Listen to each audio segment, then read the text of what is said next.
පේනව නේද? මේ මං ඔබට කිව්වේ අර වලපම් බෙදලා බඩුකඩේ මට පේන්නේ නැහැ දාපිරේ මට පේන්නේ නැහනේ. ඔබ නියමටම කරනවා බං.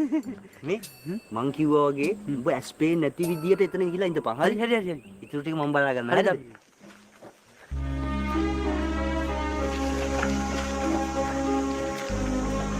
ටැටරයක් මොකද්ද?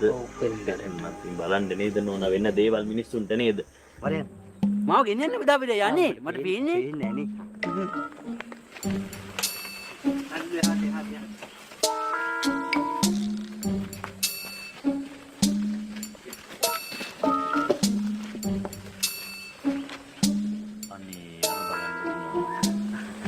මාත්‍ය ඇයනේ මේ නෝනේ කෙනෙකුත් ඉන්නේ. ඔය මාත්‍ය සුවඳින්නේ අඳුරගන්නේ. දුම හැකියාවක් තියෙන මාත්‍ය ඔව්. දැන් සුවඳින්නේ. මාත්‍ය මේ ඉන්නේ තරිඳු. මේ ඉන්නේ දාපෙරිය අයියා. මාත්‍ය මේ ඉන්නේ තරිඳු. ඉතින් මේ ගොඩාක් දක්ෂ හොඳ කොල්ලෙක් මාත්‍ය. හොඳට ඉගෙනගෙන ඉන්නේ.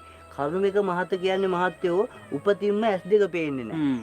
එදා ඉඳලා මහත්තයෝ ඉතින් මම තමයි මුගේ හැම දෙයක්ම බලන්නේ නේද කියපන්. ඔව් මගේ හැමදේම බලා කියන්නේ දාවිඩි අයියා තමයි. ඔව්.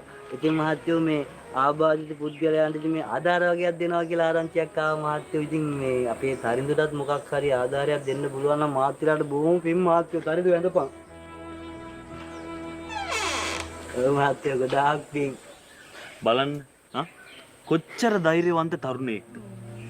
කොච්චර බාධක මැද ජීවිතය අරන් ගියත් ඉගෙනගෙන මට නම් හරිම සතුටුයි දරුවෝ. හරිම සතුටුයි. හරිම ආදර්ශවත් තරුණයෙක්. තරිඳු පුතේ අපිට හරිම සතුටුයි අද ඔයව හම්බෙච්ච එක ගැන.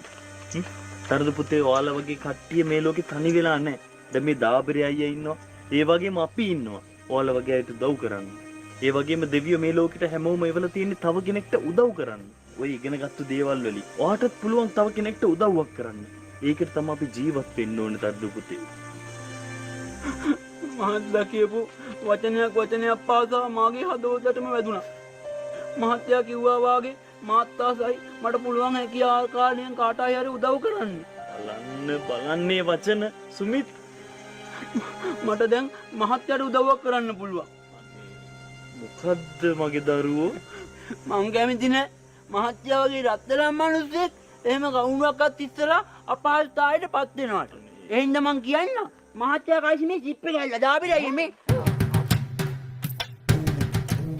බලාගෙන කලබලයට අහුවේ. හරියට දැන් ගන්න. ඉන්න ආදාර අරయ్యා. තරිඳු මහත්තයා මට කතා කළාද?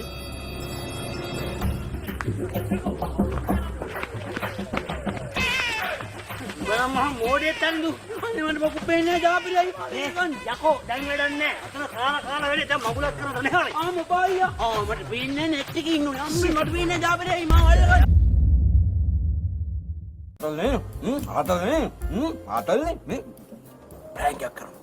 ප්‍රෑන්ක් එකක්. රෙකෝඩ් කරා. ජපමයි. වීඩියෝ කරමු. අයියෝ. කවුද මේ ජෝක් දාන්නේ? කවුද මේ කැම කැදුවේ? ඔය එන්න මේ කැම කැදුපු චෙප් මෙතනට. ප්ලීස් කම්. කවුද මේ කැම කැදුපු චෙප්? නෑ මේ සෑම් මහත්තයා හැමදාම කරන ප්‍රෑන්ක් එකනේ. යාළු ටිකක් එක්කන් ආවොත් ඕක කරනවා. කෑමක හොඳයි කියන්නේ එන්න කියන්නේ.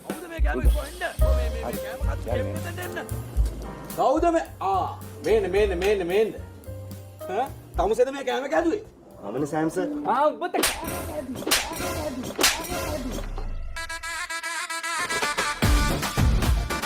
මොනවද මේ හදලා තියෙන්නේ? මේ කක්මුට්ටු. වට පණු.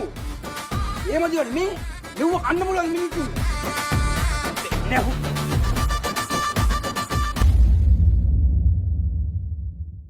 මේක මම 108 පාරක් මතුරුපු දෙහි ගෙඩි දෙකක්. වචනයක්වත් කතා කරන්නේ නැතුව වාහනේ ඉස්සරහට අදිද්දි මෙන්න මේක රෝදරියට කරන්න. හරි.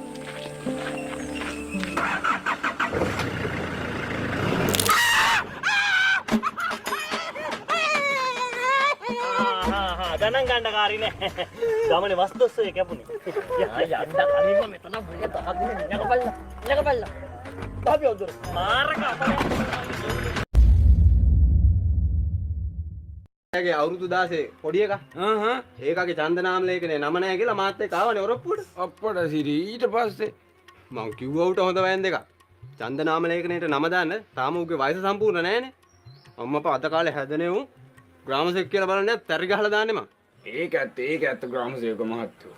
ඒකටත් එක්ක අපේ මේ ඉඳුවර පුතාලා වැඩිහිටියන්ට ගරු කරන්න දන්, වැඩිහිටියන්ට කතා කරන්න දන්, මේ ගමේ වෙන හැම පොදු වැඩකටම සහයෝගය ලබා දෙන්න. හරිම හොඳ දරුවෙක් තමයි මේ ඉඳුවර පුතා කියන්නේ. ඔව් ඔව් එහෙම තමයි හැදිච්ච දරුවෝ. අඩුම තරමේ ග්‍රාමසේවක මහත්තයෝ මිනිස්සෙක්ගේ මූණක් දිහා බලලා රවන්නේවත් නෑනේ මේ ඉඳුවර පුතාලා.